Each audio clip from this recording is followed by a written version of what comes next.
Audio clip number 56۔ اس میں انشاءاللہ عز و جل آپ قرآن پاک کی سورہ بقرہ کی آیت نمبر 167 سے 169 یعنی 167 سے 169 تک کی تلاوت، ترجمہ اور تفسیر قرآن صراط الجنان سنیں گے۔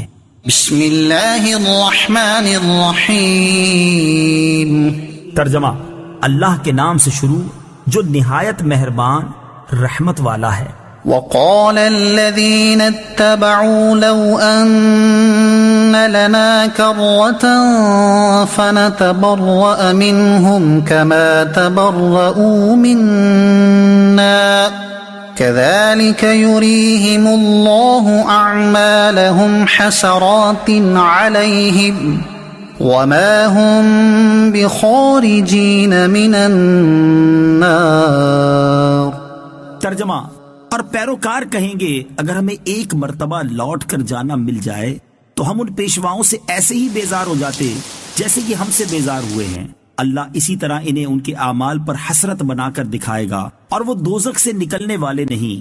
لو ان لنا کرہ، اگر ہمیں ایک مرتبہ لوٹ کر جانا مل جاتا۔ تفسیر صراط الجنان میں ہے کافر انتہائی تمنا کریں گے کہ کاش انہیں ایک مرتبہ دنیا میں لوٹ کر جانا مل جائے تو اولاً اپنے پیشواؤں سے بیزاری کا اظہار کر لیں، مزید اپنے باطل معبودوں سے بیزار ہو جائیں، اور تیسرا ایمان لا کر نیک اعمال کریں۔ کافروں کی موت کے وقت بھی ایسی ہی تمنائیں ہوتی ہیں، جیسا کہ سورہ مومنون آیت نمبر 99 اور 100 میں ہے کہ کافر کہے گا اے اللہ مجھے واپس لوٹا دے تاکہ میں کچھ تو نیکی کر لوں۔ یوں ہی سورہ زمر آیت نمبر 58 میں ہے کافر کہے گا اے کاش کہ مجھے ایک مرتبہ واپسی مل جائے تاکہ میں نیکیاں کر لوں۔ اس طرح کا مضمون پارہ 24 سورہ زمر اور سورہ مومن میں کثرت سے بیان کیا گیا ہے۔ کذالک یریہم اللہ اعمالہم، اللہ اسی طرح انہیں ان کے اعمال دکھائے گا۔ تفسیر صراط الجنان میں ہے قیامت کے دن اللہ تعالیٰ کافروں کے برے اعمال ان کے سامنے کرے گا تو انہیں نہایت حسرت ہوگی کہ انہوں نے یہ کام کیوں کیے تھے۔ ایک قول یہ ہے کہ جنت کے مقامات دکھا کر ان سے کہا جائے گا اگر تم اللہ تعالیٰ کی فرما برداری کرتے تو یہ تمہارے لیے تھے، پھر جنت کی وہ عالیشان منزلیں مومنین کو دے دی جائیں گی۔ یا ایہا الناس کلوا مما فی الارض حلالا طیبا ولا تتبعوا خطوات الشیطان انہو لکم عدو مبین۔ ترجمہ: اے لوگو جو کچھ زمین میں حلال پاکیزہ ہے اس میں سے کھاؤ اور شیطان کے راستوں پر نہ چلو، بے شک وہ تمہارا کھلا دشمن ہے۔ کلوا مما فی الارض حلالا طیبا، جو کچھ زمین میں حلال پاکیزہ ہے اس میں سے کھاؤ۔ تفسیر صراط الجنان میں ہے مشرکین نے اپنی طرف سے بہت سے جانوروں کو حرام قرار دیا ہوا تھا۔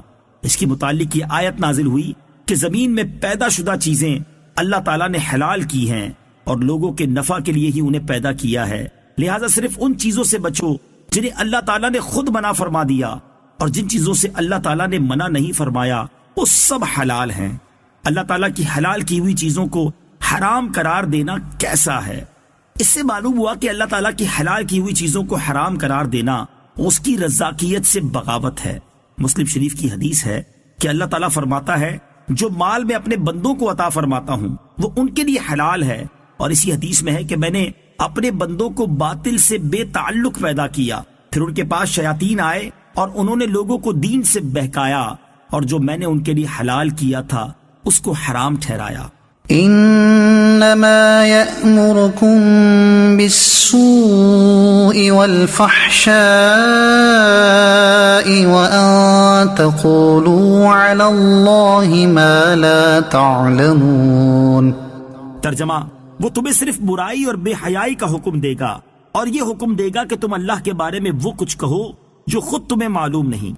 انما یأمرکم بالسوء والفحشاء، وہ تمہیں صرف برائی اور بے حیائی کا حکم دے گا۔ تفسیر صراط الجنان میں ہے سوء اور فحشا کو مترادف یعنی ہم معنی بھی قرار دیا گیا ہے، اور یہ بھی کہا گیا ہے کہ سوء سے مراد مطلقاً گناہ ہے اور فحشا سے مراد کبیرہ گناہ ہے۔ شیطان کا کام کیا ہے؟ شیطان کا کام ہی یہ ہے کہ وہ لوگوں کو برائی کی طرف بلائے، کفر و شرک کی طرف، اللہ تعالیٰ کے متعلق غلط عقائد منسوب کرنے کی طرف، یا اس کے حلال کردہ کو حرام کہنے اور اس کے حرام کردہ کو حلال کہنے کی طرف۔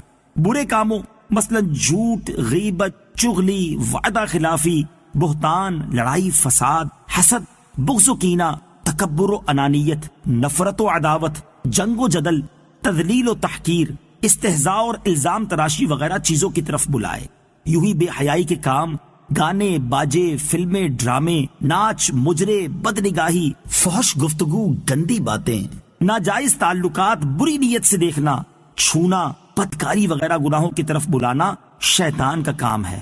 افسوس کی بات ہے کہ آج کل ان برائیوں میں سے بہت سی چیزوں کی طرف بلانے میں گھر والوں اور دوست احباب، گھر، بازار، معاشرہ، افسر وغیرہ کا تعاون یا ترغیب ہوتی ہے۔ کوئی آدمی نیکیوں کی طرف آنے کا سوچتا بھی ہے تو مذکورہ بالا افراد اسے کھینچ کر گناہوں کی طرف لے جاتے ہیں۔ اے کاش ہمیں اچھی صحبت، اچھا مطالعہ، اچھا گھرانہ اور اچھے دوست مل جائیں۔ آڈیو کلپ نمبر 56، اس میں انشاءاللہ عز و جل آپ قرآن پاک کی سورہ بقرہ کی